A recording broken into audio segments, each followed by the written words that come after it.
নমস্কার। যুক্তি তর্ক সঙ্গে অর্কয়ে আপনাদের স্বাগত।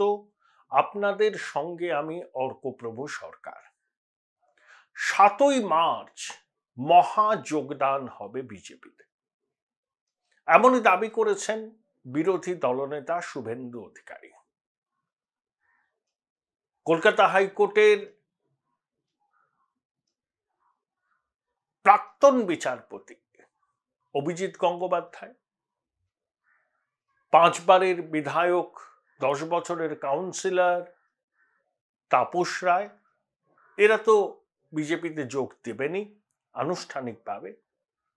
আরো কয়েকটি নাম শোনা যাচ্ছে, যেমন ডিওয়াইএফআই এর প্রাক্তন সর্বভারতীয় সভাপতি তাপস সিনহা, যিনি পশ্চিম মেদিনীপুরের মানুষ এবং শুভেন্দু অধিকারীর সঙ্গে তার ব্যক্তিগত সখ্য দীর্ঘদিনের। সম্ভবত তারা সমবয়সী বা 1-8 বছরের ছোট বড়। অর্জুন সিং এর কি ঘর ওয়াপসি হবে? নবান্নে মঙ্গলবার অর্জুন বৈঠক করেছেন, মানে 5ই মার্চ, মুখ্যমন্ত্রীর সঙ্গে।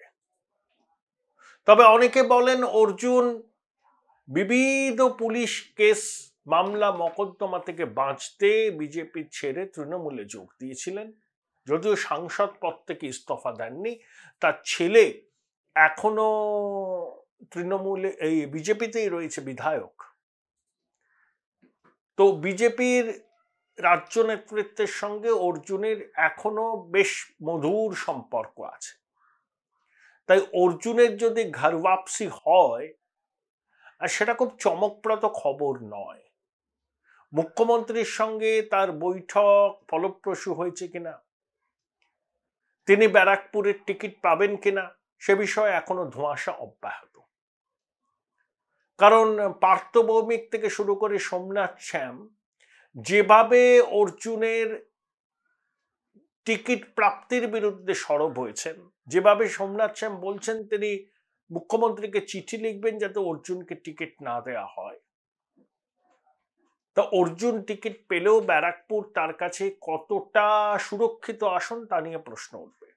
যদিও 19 সালে হাড্ডাহাড্ডি লড়াই করে অর্জুন জিতেছিলেন, তার ওখানে সাংগঠনিক ক্ষমতা আছে, তিনি খুব সলভেন্ট, তার একটা বাহুবলী ইমেজও আছে। একমাত্র আমডাঙ্গার বিধায়ক ছাড়া এই ব্যারাকপুর লোকসভা কেন্দ্রের অন্তর্গত যে আরো 6টি বিধানসভা কেন্দ্র আছে, তাতে ভাটপাড়া তো পবন সিং, আর বাকি 5 জন বিধায়কের কেউই অর্জুনকে সমর্থন করেন না। প্রস্তাব দেওয়া হয়েছিল অর্জুন দমদমে চলে আসুন বা গঙ্গাপাড়ের কোনো কেন্দ্রে গিয়ে দাঁড়ান, ওইদিকেই তো হুগলি জেলা, সেখানকার কোনো কেন্দ্রে গিয়ে দাঁড়ান। কিন্তু অর্জুন অনর ব্যারাকপুর ছেড়ে তিনি যাবেন না।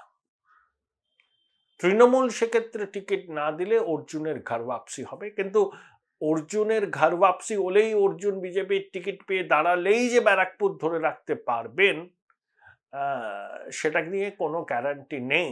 বরঞ্চ কৌস্তব বাগচির গ্রহণযোগ্যতা অনেকে বলছেন আস্তে আস্তে বাড়ছে ব্যারাকপুরের মানুষের মধ্যে।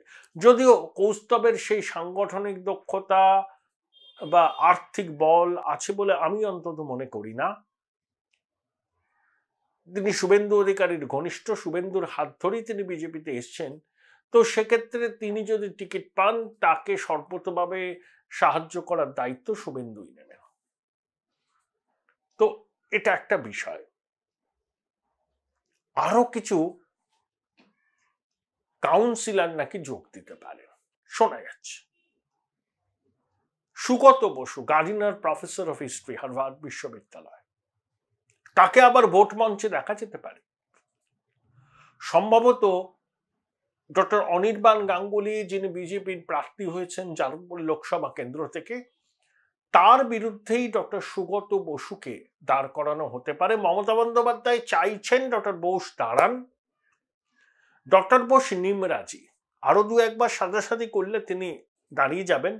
2014 সালে এই গার্ডিনার প্রফেসর অফ হিস্ট্রি ওই শিক্ষিকাকে জগ ছুঁড়ে মেরেছিলেন তৃণমূলের তাজা ছেলে আরাবুল, সেই আরাবুলের সঙ্গে জিপে করে ভাঙড়ে ঘুরে বেরিয়েছিলেন এবং ওই ভাঙড় বিধানসভা তো যাদবপুর লোকসভা কেন্দ্রের মধ্যে পড়ে, সেখান থেকেই প্রচুর লিড পেয়েছিলেন, যাতে তার জয় অনেকটাই মসৃণ হয়েছে।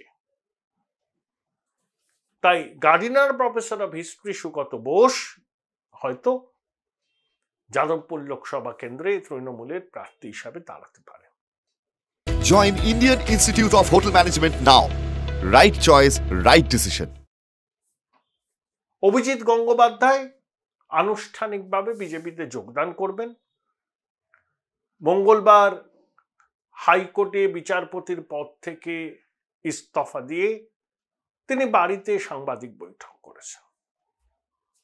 আমিও ছিলাম, আমার সঙ্গেও একটা দুটো বাক্য বিনিময় হয়েছে অভিজিৎ বাবুর, সেসব নিয়ে কোনো একদিন বলবো। তো আমার একটা মনে হলো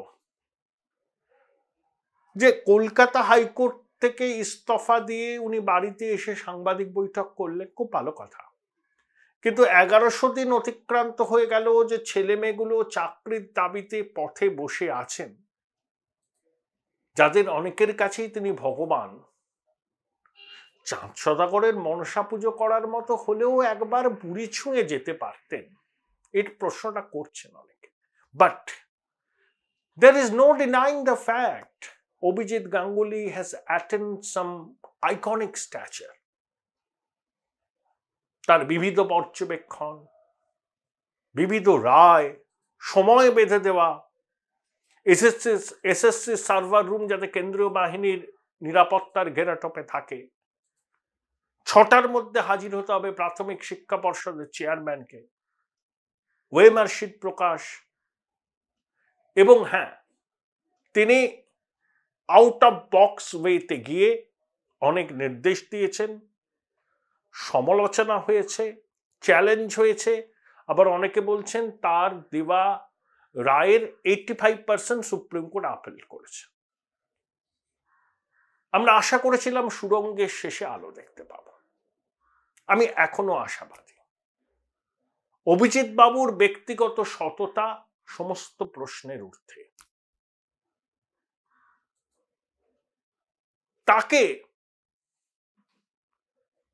বিজেপি চাইছিল কেন? দেখুন, শুভেন্দু অধিকারী, রাহুল সিনহা, দিলীপ ঘোষ, শ্রমিক ভট্টাচার্য, আরো অনেক নেতা এই সরকারের বিরুদ্ধে দুর্নীতির অভিযোগ তুলতেই পারেন, বিরোধী দল করতেই পারেন, তাদেরকে চোর চোর চোর বলে দাগিয়ে দিতে পারেন।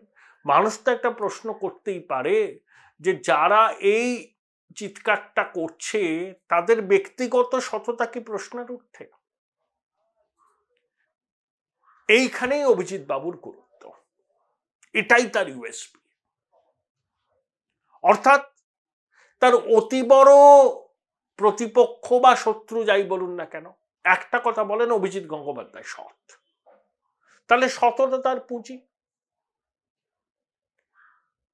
সেই পুঁজিটাকে অবলম্বন করে যদি তিনি রাজ্যের প্রেজেন্ট ডিসপেন্সেশনের বিরুদ্ধে আক্রমণ শানান, সেটা অনেক বেশি গ্রহণযোগ্য হয়। তবে আমার মতে সেই আক্রমণটা তিনি যদি কোনো দলের ছাতার তলায় এখনই না গিয়ে করতেন,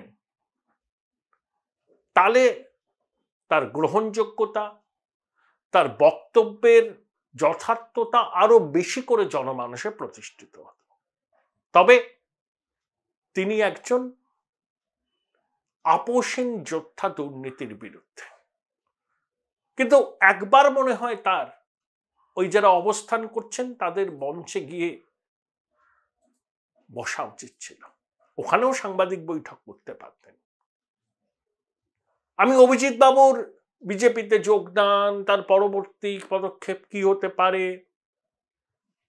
মঙ্গলবারের সাংবাদিক বৈঠকে কিছু কথা এ নিয়ে আমি বিস্তারিতভাবে 2-1 দিনের মধ্যে একটা প্রতিবেদন করব। শুধু এইটুকু বললাম, কেন তাকে বিজেপি চাইছিল।